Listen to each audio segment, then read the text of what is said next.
Buenos días, chicos. Hoy veremos el tema de fuerzas intermoleculares.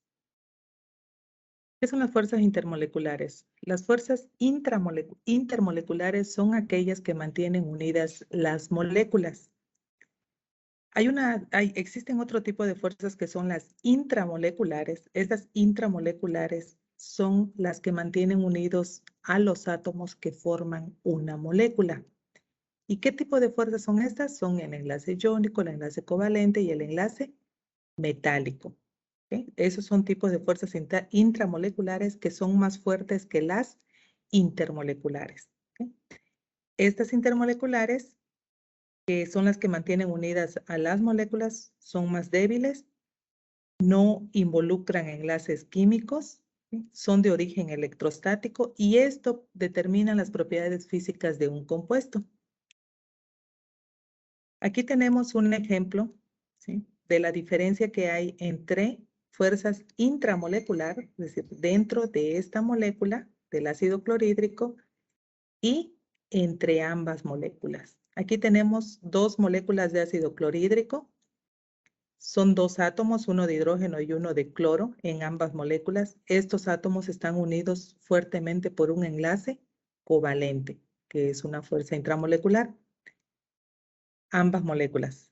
Y ambas moléculas están unidas, ¿sí?, entre sí por una fuerza más débil que la que el enlace covalente y es una fuerza intermolecular. Aquí vemos que para disociar lo que es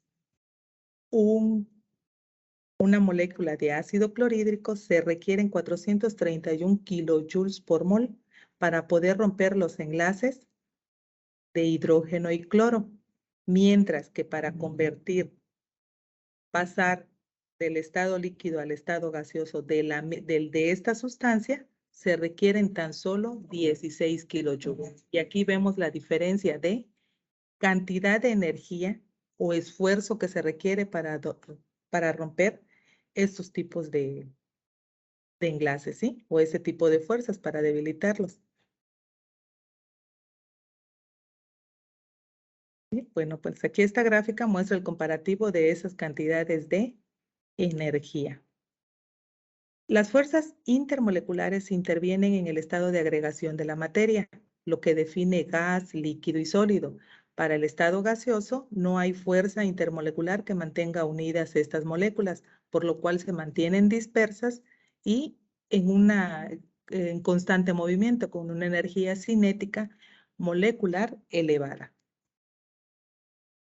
Cuando estas moléculas se unen, así que se dejen enfriar, esto sucede cuando hay una temperatura elevada. Cuando se dejan enfriar, pues reduce su energía cinética, convirtiéndose más en energía potencial de las moléculas y se van manteniendo estáticas. Sin embargo, en estado líquido todavía presentan cierto movimiento, pero ya se encuentran unidas estas moléculas.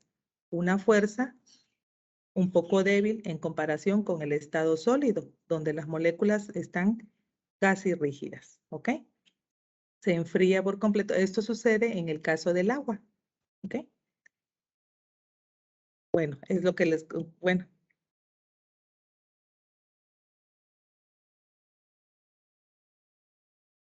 Algunas propiedades de estas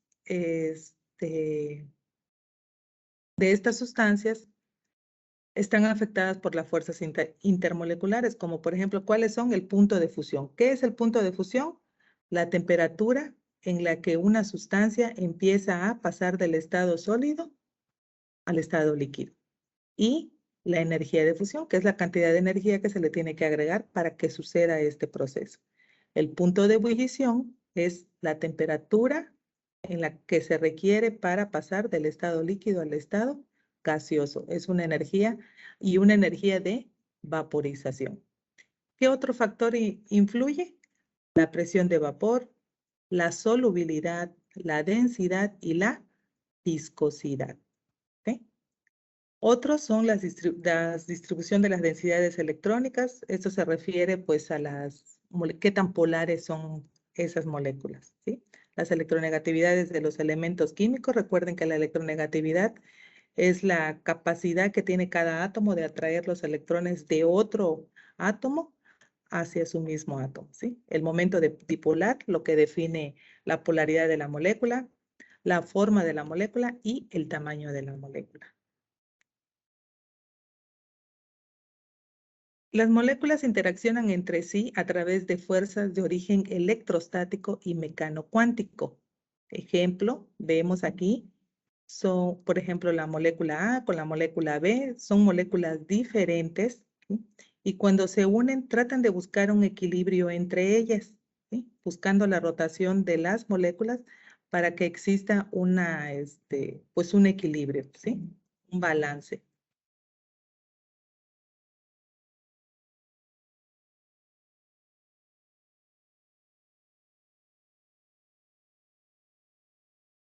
Las fuerzas intermoleculares se aproximan suponiendo interacción entre dos cuerpos, que son las dos moléculas, ¿sí? Y promediando sobre otras orientaciones posibles.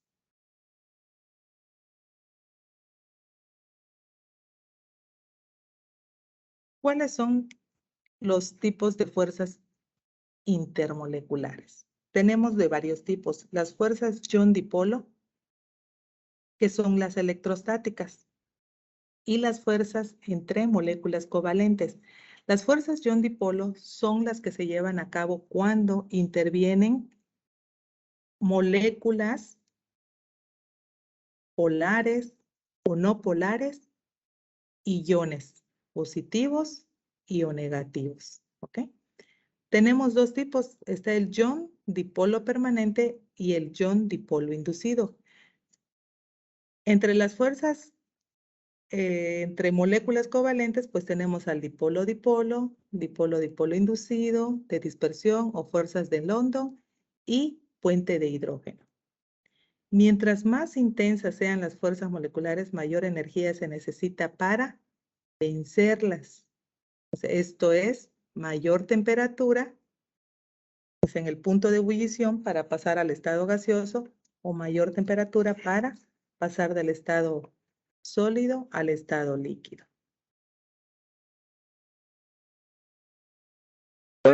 ¿Cuáles son las interacciones ion-dipolo? Es la que se da entre iones, es decir, cationes o aniones y moléculas polares. Cuando mencionábamos hace rato de dipolo permanente, son aquellas moléculas que ya son polares, ¿sí? Donde su momento dipolar es diferente de cero, como por ejemplo el agua. El agua es una molécula polar.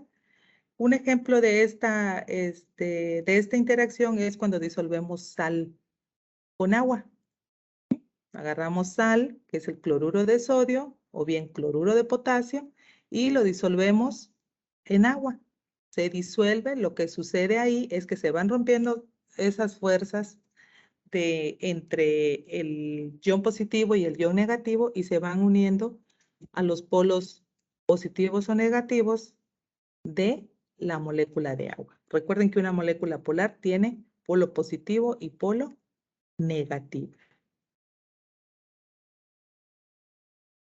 Oh, las interacciones ion-dipolo inducido son aquellas que se dan entre cationes o aniones y moléculas no polares. ¿Por qué es dipolo inducido? Porque la carga positiva, ¿sí?, del ion o la carga negativa del ion inducen a la molécula no polar a que se comporte de manera polar, es decir, dispersando cierta cantidad de electrones hacia un extremo para que se pueda unir al catión o el anión, dependiendo del caso. Ejemplo, vemos aquí esta esfera que tiene el signo positivo, pues es un catión. Aquí un anión. Y las moradas representan moléculas no polares. ¿Okay? O sea, donde su momento dipolar es cero. O sea, no se aprecia en qué parte de la molécula se concentra la mayor cantidad de electrones. Es decir, están dispersos de manera uniforme en el orbital de valencia. ¿Qué va a hacer este catión? Va a hacer, al unirse con esta molécula no polar, que, como es carga positiva, va a jalar hacia sí los electrones, provocando que los electrones que se encuentran distribuidos uniformemente en este orbital molecular se condensen hacia el extremo que se va a unir al catión, dejando el otro lado sin electrones, ¿sí? Un extremo de la molécula. No va a lograr que la molécula se separe, pero sí va a concentrar la mayor cantidad de electrones en uno de los polos de la molécula y del otro lado lo va a dejar con menor cantidad de electrones. Lo contrario sucede cuando se trata de un anión, ¿sí? Cuando se trata de un anión, pues choca un anión con una molécula polar y recuerden que cargas negativas se repelen y va a dispersar los electrones hacia el otro extremo. Estas son las interacciones ion-dipolo inducido. ¿Cuáles son las interacciones ion-dipolo-dipolo? Estas, pues, es la que se dan entre moléculas polares, ¿sí? Las moléculas polares, pues, ya tienen definido cuál es el polo positivo, cuál es el polo negativo, y la unión entre estas moléculas es a través de polos opuestos. Es decir, el polo negativo de una molécula se va a unir con el polo positivo de la otra molécula, y así sucesivamente se va haciendo una cadena, como vemos aquí abajo, ¿sí? Parecen unas catarinas por allá. Esto, pues vean, es lo que permite que nosotros podamos apreciar los compuestos en estado líquido o en estado sólido. En estado sólido tienen una distribución muy uniforme y en estado líquido un poquito más ahí, asimétrica, ¿no?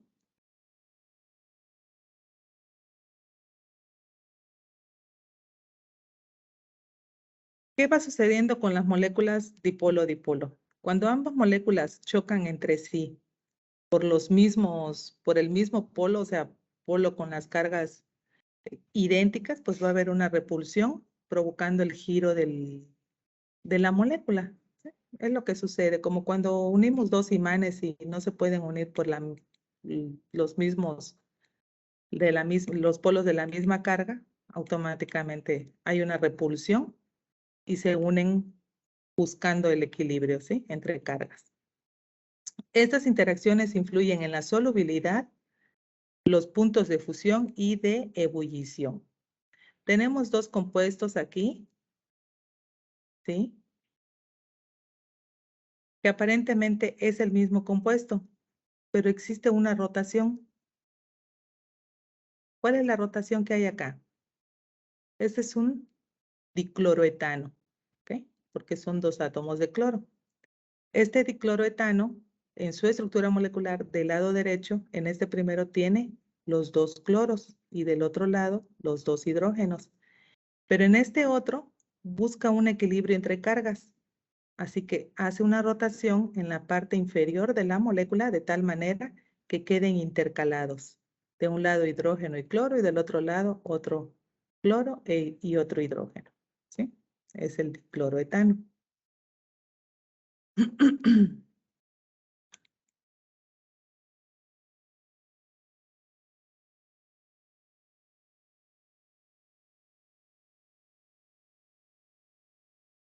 Esta tabla que vemos aquí son las masas moleculares de ciertos compuestos, el momento dipolar y el punto de ebullición. ¿Sí? El propano tiene un peso molecular de 44, el dimetil éter de 46, el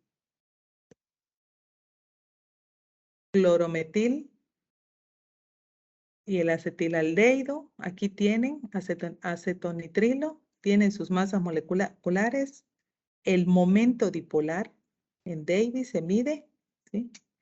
Mientras más grande es este número, más polar es. Y vemos aquí que el más polar es el acetonitrilo. ¿Por qué? Pues por la presencia de nitrógeno que tiene. ¿Okay? Y el punto de ebullición, vean qué sucede. Mientras aumenta el momento dipolar, ¿sí? Aumenta la temperatura de punto de ebullición. Bueno, así como existe también el ion-dipolo inducido, también existe el dipolo-dipolo inducido, que es cuando se une una molécula o hay una interacción entre moléculas polares y moléculas no polares. La molécula polar hace la función que hacía el ion positivo o el ion negativo, provocando que la molécula no polar